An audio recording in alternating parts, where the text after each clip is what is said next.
আমার রায় অবৈধ হলে অন্তর্বর্তী সরকারের সবকিছুই অবৈধ।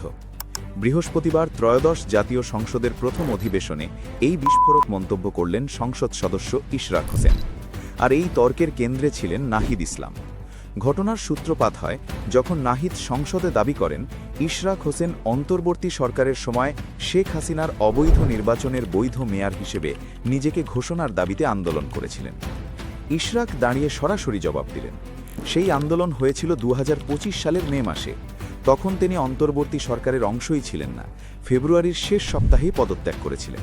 তথ্যটি অসত্য। আর তার মেয়রের রায়? সুপ্রিম কোর্টের আপিল বিভাগের ৭ জন বিচারপতির বেঞ্চ সেই রায় বহাল রেখেছিল। সেই একই আদালতের রেফারেন্সে যে অন্তর্বর্তী সরকার শপথ নিয়েছিল, নাহিদ নিজেও সেই সরকারে শপথ নিয়েছিলেন।